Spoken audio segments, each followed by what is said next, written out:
Since the Horus Heresy, the Imperium of Man has been bombarded by nightmarish engines of war known as demon engines. These vehicles, walkers, and flyers are often the machine constructs of humanity that have been possessed by the spirits of the warp and corrupted into living, demonic metal constructs. These abominations of devil-infused machines cause unfathomable destruction, and while the Adeptus Mechanicus has tried its best to catalog as many of these crimes against the holy machine god as possible, the truth is that the Imperium has only seen a small fraction of the unnatural metal creations that exist throughout the galaxy. And that's what we're going to talk about today in another deep dive video. Don't forget to hit the like button if you enjoy these long form videos. But let's talk about a demon engine that's often overlooked within the Warhammer 40K lore, the Silver Tower. Silver Towers are an outlandish sight on any battlefield, appearing as a cluster of intricately carved and curved towers resting upon a circular island topped with slender minarets of gold and bronze. Each silver tower is subtly different in its creation, yet all are disturbingly beautiful, with fine snouts of strange, magically powered weapons studding forth from their walls. The most disturbing aspect of a silver tower, however, is that they are not landlocked vehicles, but drift gently through the skies above the battlefield. Each tower contains a dozen Tzeentchian thrall wizards, who all focus their powers to rain magical destruction upon the foes of their masters. Surprisingly, the thrall wizards don't control the tower itself, as it is controlled by a trapped demon of Tzeentch. The thrall wizards only control the weapon systems of the silver towers. With their ability to manipulate the warp, the wizards can fire beams of pure warp energy at their targets. Each silver tower is usually armed with at least one single turret-mounted power weapon, which serves as the tower's primary offensive weapon. It is powerful enough to engage and destroy enemy armored vehicles. The tower is also armed with several other turret-mounted weapons, known as bolts of change. The exact number of secondary cannons mounted on the construct are unknown, though the number may simply be different from one silver tower to the next, as befitting the randomness of Tzeentch. Let's continue to explore demon engines of Tzeentch by looking at the Arun. The Arun Tower is a unique demon engine of Tzeentch. It was created on the world of Kasal, located in the Screaming Vortex, a warp rift that separates the Calixis sector of the Segmentum Obscurus from the Coronus Expanse region of the Halo Stars. Only slightly smaller in height than a Reaver Battle Titan, the Arun Tower is a golden, four-legged creature of destruction. It was built largely of ensorcered materials and housing a demon of immense power. Where the main body is entirely mechanical, the centaur-like upper torso is mostly demonic. Surprisingly, the two arms sport close-range weaponry for something this huge in size, but they are no less devastating to the targets.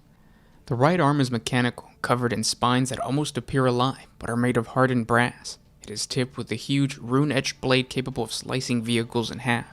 The left arm is akin to that of our gargantuan flamer of Tzeentch, fleshy and mutable. It vomits forth great gouts of warp flame. The creatures and vehicles alike are either altered or destroyed under its iridescent fire. The Arun Tower literally stands above any war engine produced on the planet of Kasal.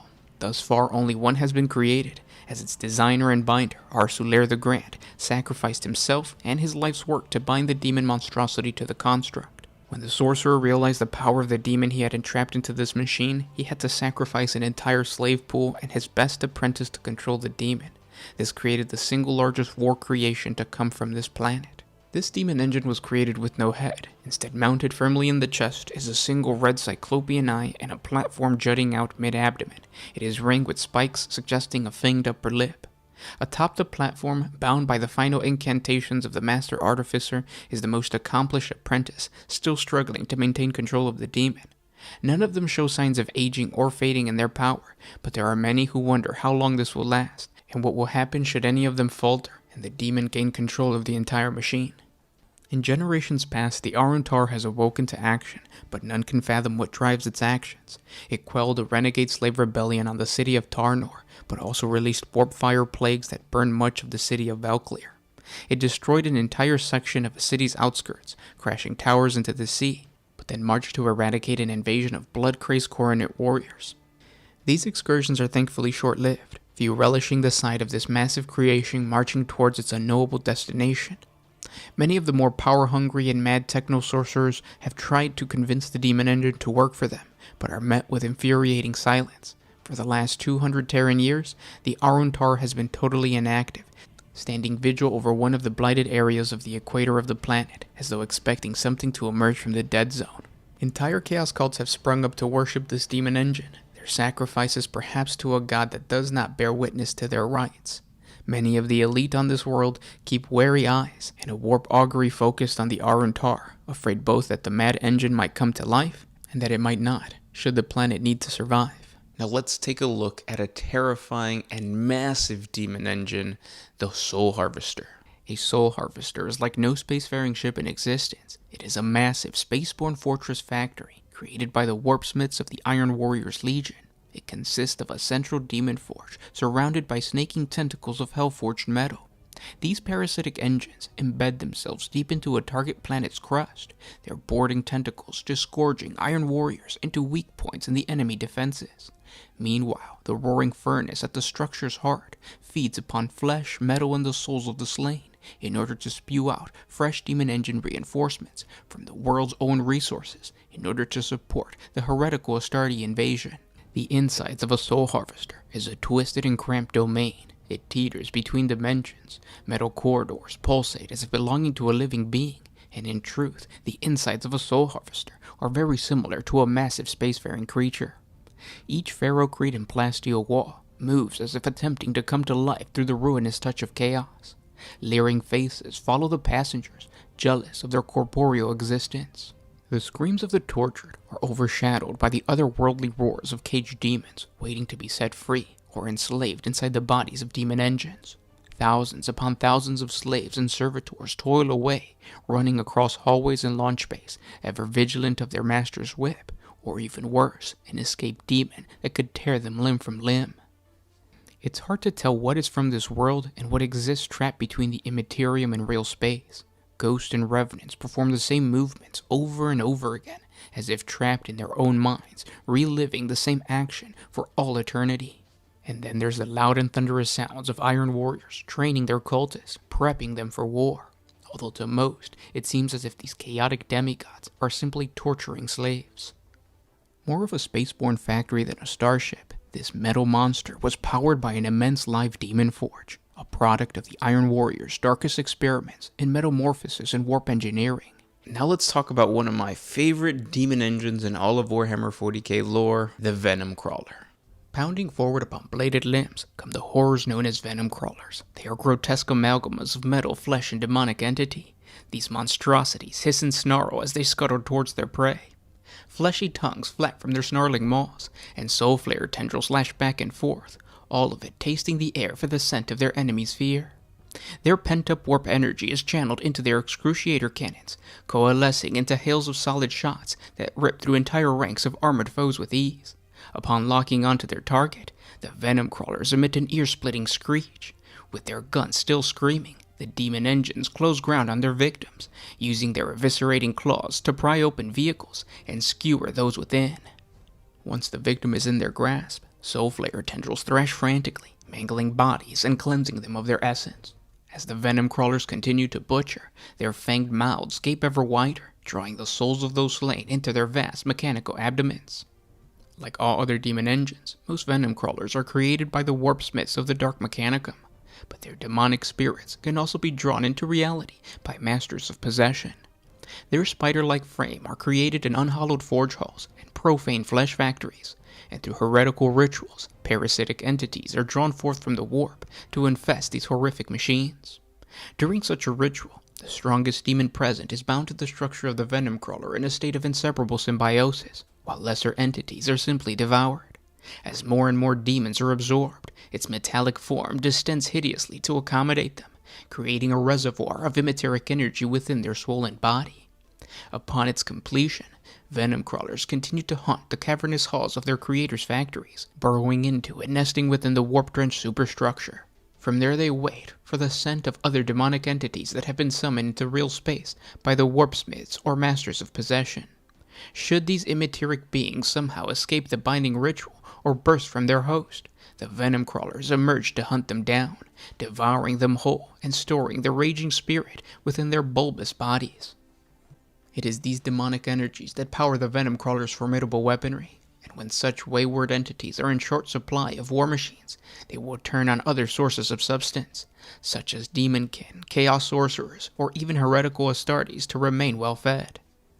Venom crawlers are uniquely valued both off and on the battlefield. Not only can their repositories of stored warp energy be siphoned in order to create fresh demon engines, but they can be used in the thick of combat to weaken the fabric of reality. Masters of Possession are particularly adept at drawing upon these reservoirs to lure the demonic servants of the Chaos Gods into existence. At the battle's end, these demons are hastily consumed by venom crawlers, their essence used to replenish its depleted warp energies. In this way, the venom crawler acts as a crucial tool for planetary invasions that require the heretical Astartes maintain control of a world. By allowing the venom crawlers to feed off the demons that were used in the assault, the Masters of Possession and their non-demonic forces can have some sense of security. After all demonkin are notoriously backstabbing monsters that only seek to destroy and corrupt. However, there is no guarantee that the venom crawlers will remain loyal to their summoners. Once inside the metallic construct, the demon is free to do what he wishes in the material world, and its lust for carnage must be maintained. After an invasion, a venom crawler will look for a suitable hunting ground, one that it can make secure, and set up an ambush for wandering demon prey. Places like ruined Hive City spires, tall engine wells, or cavernous manufactorums are perfect for the venom crawler, as the demon engine can nest on these high rises and simply dive or crawl down to consume its prey. When there is not enough demonic souls to go around, many venom crawlers become territorial and will attack just about anything that wanders into their nest. While this may make the venom crawler seem bestial, at its core, the war engine is still a cunning demon, more than capable of expertly trapping its prey. Because of how dangerous these demon engines can be to just about everything, a large herd of venom crawlers in a warband has become a status of power for many warpsmiths, as creating and taming such a large number of demon engines is a task only for the most cruel of dark priests. Now let's move on to a god that loves demon engine, Khorne, as we get into one of his favorite engines, the Blood Slaughterer. There exists a possessed war machine so undeniably depraved that its existence was hidden from Imperial records. This gore-splattered demon engine is known as a Blood Slaughterer. Although knowledge of the Blood Slaughterer has been long suppressed and purged from most historical accounts by the Inquisition, there remains records of these monstrosities that can be found deep within the sealed archives of the Grey Knights on Titan and in the sacred canticles of the Adeptus Astartes.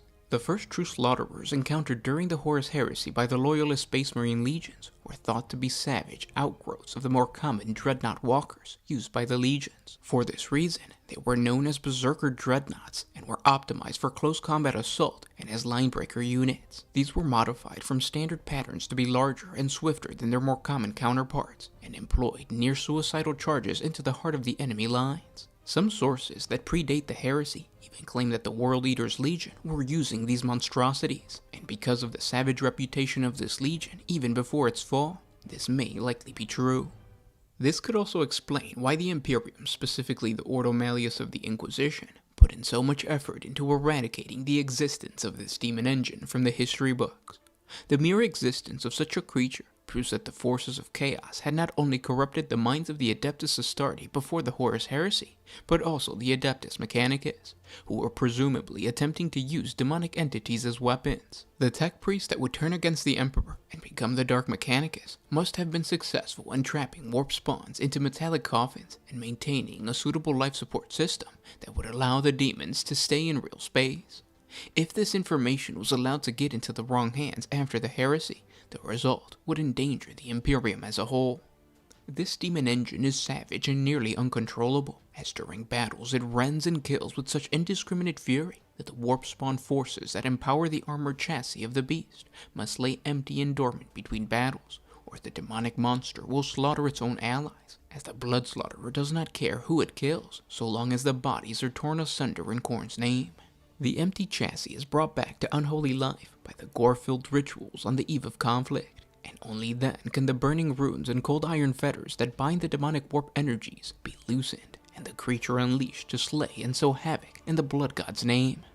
In the millennia that followed the Horus Heresy, war machines identified or reported under the designation of Slaughterer, showing a wide variety of size, configuration, and power, were encountered in many different war zones, most near the Eye of Terror.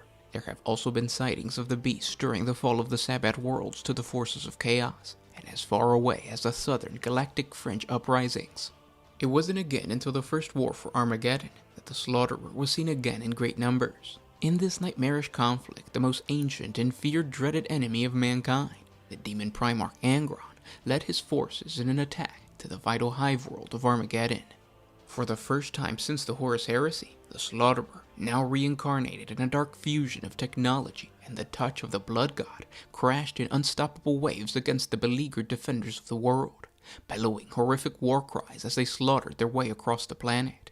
They ripped through anything, flesh or steel, that opposed them, savage and berserker, drowning the streets of Armageddon's hive cities in a red tide of butchery and death. Since that first dark conflict on Armageddon, the Slaughterer demon engines, appearing in several now recognizable variants, have been encountered once more in ever-increasing numbers, particularly in the hands of the World Eaters and their savage successors. One of the latest sightings during the Siege of Vrax saw the deployment of the so-called Blood Slaughterer, a scuttling, multi-legged walker adorned with profusions of barbs, cutting instruments, and ripper chain weapons. The Blood Slaughterers were perhaps the second most numerous form of demon engines encountered during the entire conflict, only after the much more common Defiler. During the conflict, the Blood Slaughterers were unleashed on the battlefield as an extremely effective shock assault unit. It is summarized by the savants of the Ordo Malleus that the Blood Slaughterers are constructed, or otherwise called into being, by the artifice of the Dark Magi of the Hellforge of Sarum, the source of the legend of the Killing Star. They bear a clear resemblance to the greater brass scorpions of Khorne, yet inquisitors and savants know not to rely on mere appearance when attempting to comprehend anything about the workings of chaos. Brass scorpions are almost certainly higher-order demons of Khorne, given physical, albeit mechanical forms by rituals of the Dark Magi. Blood Slaughterers, however, appear to be machines constructed for the purpose of binding a demon inside their shell. Unlike the brass scorpions, the body of the Blood Slaughterers have also been observed to mount a containment vessel thought to contain the bound essence of the demon of the warp. The most common variant of Blood Slaughterer walks on 4 sets of dual-bladed limbs, each containing built-in chain weapons. These legs are fully capable of tearing infantry apart, as well as giving the beast great speed and agility, even possessing the ability to climb up near vertical surfaces. The creature also has a set of primary limbs, where its main weapons are attached. The Blood Slaughterers are normally equipped with 2 giant power cleavers. The power cleaver, like any power weapon which emits a corrosive field of energy, is fully capable of cutting through almost any material, both flesh and steel. When a Blood Slaughterer is equipped with 2 of these weapons, they are an effective assault vehicle, charging headlong into an enemy line and butchering entire infantry squads in seconds. Other Blood Slaughterers wield heavy bolters and a lash of Khorne. These ancient variants are rarely encountered in the late 41st millennium, as the more common Blood Slaughterers have taken its place. The Blood Slaughterers can also have one of its power cleavers replaced with an Impaler, a massive, demonically possessed barbed harpoon weapon that the creature can fire at an enemy infantry or a light vehicle to drag them closer so that it can finish them off with its other weapons. This variant of Blood Slaughterer is known as a Blood Slaughterer Impaler. Most Blood Slaughterers operate in groups of 3 and are guided into battle by a Butcher engine. The Butcher engine is exactly the same in appearance to the standard Blood Slaughterer, the only difference being the demon inhabiting the creature's armored chassis. The Butcher engine is bound to a more powerful demonic spirit than normal, one that is able to exert some control over the other Blood Slaughterers, and is used to lead them into battle and urge them on into greater amounts of carnage. Let's continue talking about Khorne demon engines as we get into the Soul Grinder. In the Ash Plains outside the Forge of Souls, battle never stops, as many amongst the higher ranks of demonhood vie with each other and duel for a chance of being the one to fuse with the mechanical constructs and become a Soul Grinder. This is because unlike a possessed mortal body, these steel and ceramite shells can sustain a demon in mortal worlds for decades, even centuries. During this time, the shape of each Soul Grinder will change, as their metal body slowly becomes more similar to that of the demon possessing it. Such a precious, armored form does not come for free. Great is the price that the artisans of the forge invariably demand of each new Soul Grinder, in return for their unholy incarnation. Before being released, the demon must take 3 oaths of the Iron Pact with the master of the forge. First, that all the souls harvested by the great blades of the Soul Grinder will be used for fueling of the forge. Second, that the wrecked remains of all war machines destroyed by the adamantium claws of the Soul Grinder will be offered to the forge. And finally, and perhaps most significantly, that should one of the Chaos Gods attack the Forge of Souls and try to rule over it, all Soul Grinders will fight in its defense, discarding all other previous loyalties to any of the 4 great powers of chaos.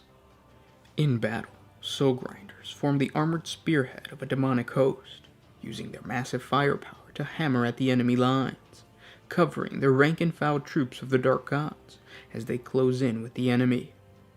Their demonic nature allows them to appear out of thin air where they are least expected, and their ceramite hull, animated and protected by the supernatural energies of the Immaterium, make them invulnerable to small arms fire and resistance to the hit of all but the most powerful anti-tank weapons. As they advance implacably towards the enemy, the Soul Grinders keep up a continuous barrage with their dreaded Harvester guns, rapid-firing weapons built by the artisans of chaos from the remains of the ancient weaponry from the world of mortals. But those are not the most powerful weapons in a Soul Grinder's arsenal. Its smoking maw is capable of unleashing the baleful energies of the warp itself against its enemies. These attacks can take many forms, all as lethal as they are bizarre to the eyes of mortal warriors. Sometimes the Soul Grinders can vomit great gouts of warp flame, while at other times their tongue-like appendages lash out like a searing energy ray. They have even been known to spit huge, roiling masses of mutating ichor at incredible distances, annihilating entire enemy squadrons in one great blast. At close quarters, all Soul Grinders are unstoppable, great metal behemoths whose many limbs are armed with piston-powered crushing claws and demonic weapons crackling with unearthly powers. The brutal impetus and the indomitable violence of their assault are so horrifying that very few warriors have a chance of fighting back, or even standing their ground when a Soul Grinder storms their lines. Those that dare stand against a Soul Grinder are swatted aside like bothersome insects, or crushed into unrecognizable pulp. Xenomonstrosities caught with a Soul Grinder's steady grip are ripped in half, and enemy tanks are crushed as if they were made out of rotten wood. And finally, the last demon engine we're going to talk about. The Decimator is a chaos demon engine created from a horrific amalgam of human and Xeno technology fused together and brought to unholy life by the darkest warp sorcery. Decimators are nothing more than demonic engines of death, standing taller than even the mighty Contemptor pattern dreadnoughts used by the Adeptus Astartes. The use of the Decimator demon engine was first recorded in Imperial records as far back as the latter part of the 35th millennia, during the mass genocides known as the Grief of Haroldin. The Decimator is rarely encountered outside of the chaos cults and demonic fleets that roam the benign reaches of the Nightmare Rifts far to the galactic south in the Segmentum Tempestus. It is believed that it is here in the dark void beyond the Imperium's borders that some unknown source barters these dread-killing machines for a high price in blood, plunder, and souls. This has led some within the Ordo Malleus to label them the work of the infamous Dark Magos, known as the Septral Cult, which legend has it, was driven to the rifts beyond the Silent Abyss during the Great Scouring of the early 31st millennia. Other Imperial savants insist that the cult never existed at all, except in the myths of the Forgotten Age. The Decimator is a large, brutal, and hellish creation, the essence of the warp creature, bound and fettered within the armored bulk of the great bipedal war machine. The Hell Machine features great slab shoulders of tainted and defiled ceramite and adamantium, while a low-set head gives the Decimator a characteristically hunched posture which exudes brooding and vicious menace. Inquisitor savants do not know for sure what malefic party is responsible for this sinful innovation, as the Decimator is capable of fielding a wide range of armaments attached to the end of its long and powerful arms, including a rapid-firing butcher cannon, a soul-burner petard, a multi-barreled storm laser, and great, racking dreadnought close combat weapons known as Decimator siege claws, with inbuilt heavy flamers. The Decimator can field these weapons in any combination, such as twin butcher cannons, storm lasers, or Decimator siege claws, or use them in a combination with one another. The Decimator can also be turned into a mighty fire support and anti-armor platform by being armed with a single heavy converger beamer, allowing it to make quick work of all but the most resilient vehicles. Fortunately, the machine must stop moving in order to wield the weapon with any real accuracy. These great war machines can also be ritually dedicated to one of the 4 Chaos gods. Coronet decimators are armed with twin link siege claws that it uses to rampage across the battlefield in a blood-spilling frenzy. A Nergalite decimator is even harder to destroy than the standard decimator, as it is blessed by the plague god with unnatural resilience.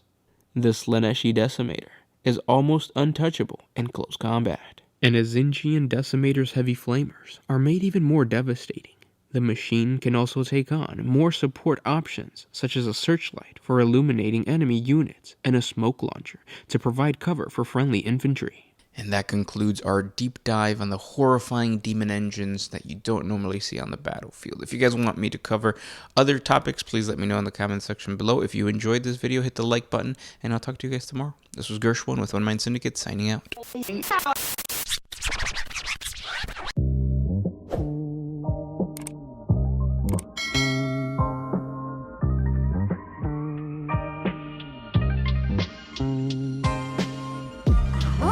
used to put my freedom first in any situation.